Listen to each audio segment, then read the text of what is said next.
రాజధాని అమరావతి రెండవ దశ ప్రాజెక్టు కోసం 40 నుంచి 45 వేల ఎకరాలు భూ సమీకరణలో తీసుకోబోతున్నట్లు పురపాలక శాఖ మంత్రి పి నారాయణ తెలిపారు.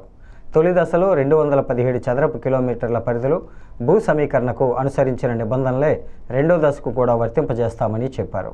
సచివాలయంలో ముఖ్యమంత్రి చంద్రబాబు అధ్యక్షతన సిఆర్డీఏ సమావేశం ముగిసిన తర్వాత మంత్రి మీడియాకు వివరాలను వెల్లడించారు.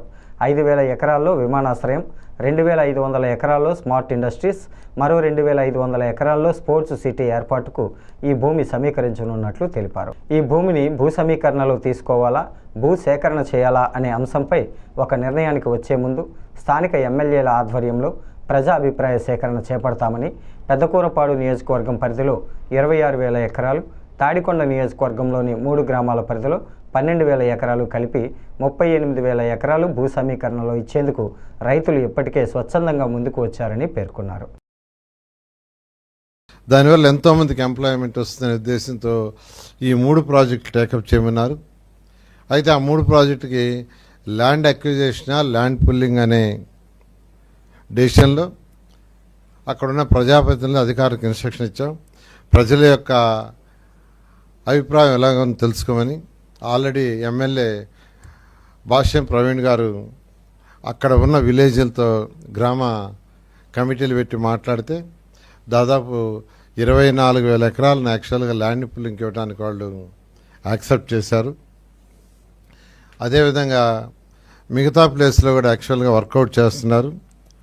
ఇవి వీలైనంత తొందరలో చేయడానికి సంబంధించి కొన్ని రూల్స్ అండ్ రెగ్యులేషన్స్, అంటే ఇప్పుడు ఏదైతే land pulling rules and regulations పెట్టామో అది 217 చదరపు కిలోమీటర్లకే ఆల్రెడీ ఉన్నదానికే, వాటిని ఎక్స్టెండ్ చేసేదానికి ఈరోజు అథారిటీలో పర్మిషన్ తీసుకున్నాం.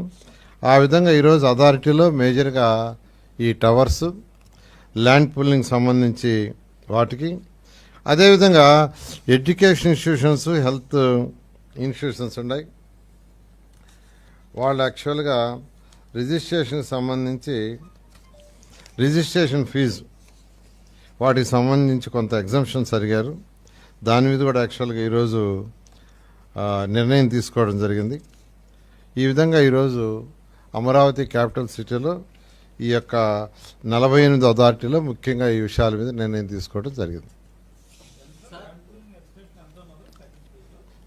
అంటే యాక్చువల్గా మనకు 10,000 ఎకరాలు యాక్చువల్గా ఈ ప్రాజెక్ట్స్ కావాలి. 2,500. అదే 10,000 ఎకరాలు అంటే మనకు మిగిలేది 25% చేయటానికి. అంటే ఒక 40,000 ఏకర్స్ తీసుకుంటే ఈ యొక్క